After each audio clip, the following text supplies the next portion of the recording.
ጤና ይስጥልኝ ክቡራትና ክቡራን የዩቲዩብ ቻናል ቤተሰቦች፣ ሰበር መረጃዎች መውጣታቸውን ቀጥለዋል። አስቸኳይ ፈጣን ሰበር መረጃዎች ዩቲዩብ ላይ ሲጫኑ ቀድሞ ለእናንተ መልእክት እንዲደርሳችሁ እና ዜናዎችን በፍጥነት እንድትከታተሉ የዩቲዩብ ቻናሌን ሰብስክራይብ በማድረግ የደወል ምልክቷን መጫን አትዘንጉም።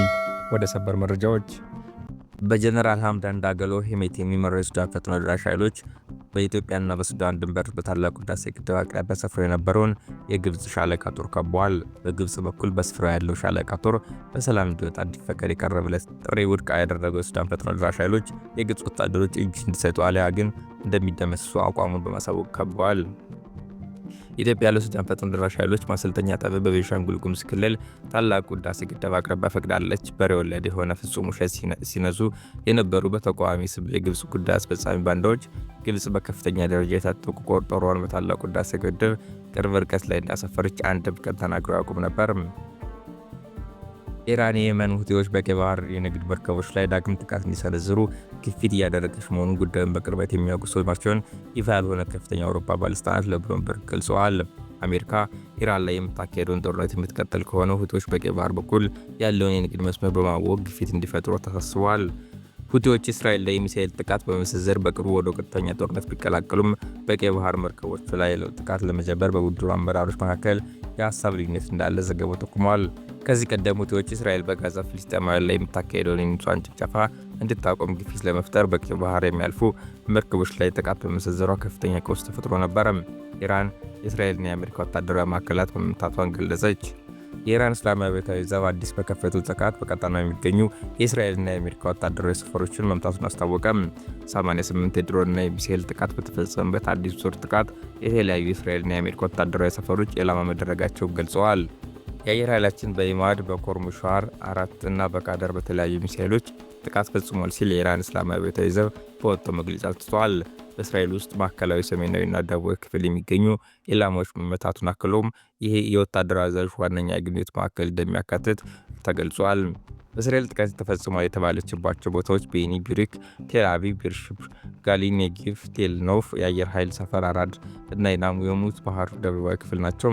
የኢራን እስላማዊ አብዮታዊ ዘብ በወጣው መግለጫ ተከታታይ በሆነው ስኬታማ ኦፕሬሽን የአሜሪካ ኃይሎች መሸሸጊያዎቹ ባል ዳፋ፣ አቡዳቢ፣ ቪክቶሪያ፣ ባግዳድ እና አልሳሊም ኩዌት የሚገኙ የሰው አልባ አውሮፕላን መቆጣጠሪያ ማዕከላት በድሮኖችና ኢላማ በሚለዩ ሚሳኤሎች ተመትተዋል ብለዋል። በእስራኤል ሰሜናዊና ደቡባዊ ክፍል እንዲሁም በሰሜናዊና በማዕከላዊ ኢራቅ በሚገኙ የአሜሪካ አዛዦች መሸሸጊያዎችና ዋና መቀመጫዎች የሊባኖስ ሂዝቦላ እንዲሁም በኢራቅ የመን የሚገኙ እስላሚክ ሬዚስታንስ ኃይሎች ከ120 በላይ ስኬታማ ኦፕሬሽኖች አካሂደዋል ሲል መክለዋል። አንድ አመራር ሲገደል አንድ ተቋም ይወድማል። ኢራን የአሜሪካውያን በባለቤትነት የተቆጣጠረችውን ግዙፍ የቴክኖሎጂ ኩባንያዎች ለማጥቃት ትስታለች።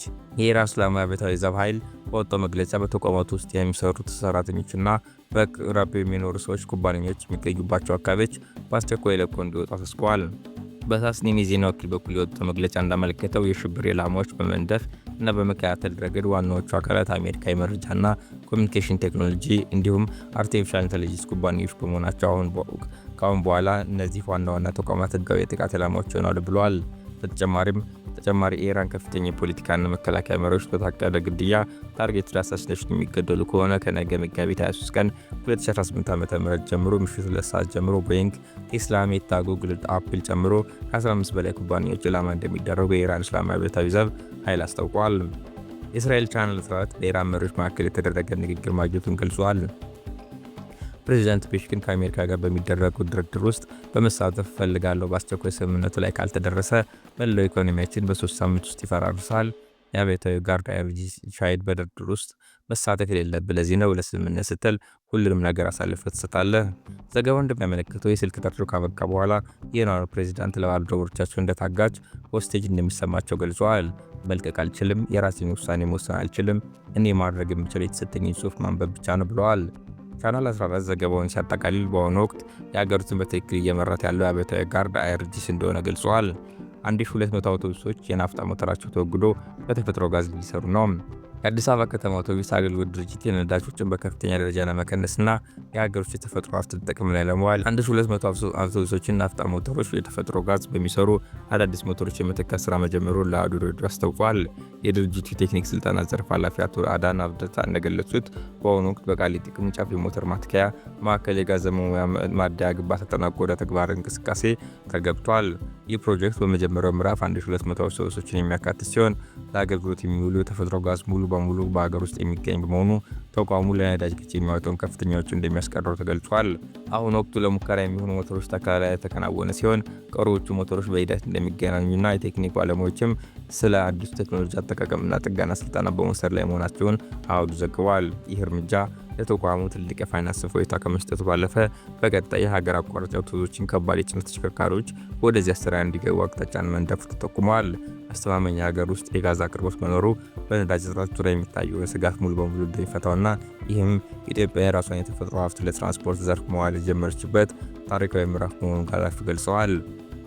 ከኢራን በቅርቡ ለቀን እንወጣለን። ትራምፕ የአሜሪካው ፕሬዝዳንት ዶናልድ ትራምፕ የአሜሪካ ጦር በ2 ወይም በ3 ሳምንታት ውስጥ ኢራን ለቆ እንደሚወጣ አስታወቀም። ትራምፕ ዋይት ሀውስ በሰጡት መግለጫ የአሜሪካ ጦር በኢራን ውስጥ የሚያካሄደው ወታደራዊ ዘመቻ በጣም በቅርቡ እንደሚጠናቀቅ ይኸውም ከ2 እስከ 3 ሳምንት የሚፈጅ ጊዜ ሰሌዳ ነው ሲሉ አመልክተዋል። ጦርነቱ ተከትሎ በዓለም አቀፍ ደረጃ ነዳጅ ዋጋ በከፍተኛ ሁኔታ መጨመሩን ያወሱት ፕሬዝዳንቱ አሜሪካ ከኢራን መውጣቷን የነዳጅ ገበያውን እንደሚያረጋጋ ገልጸዋል።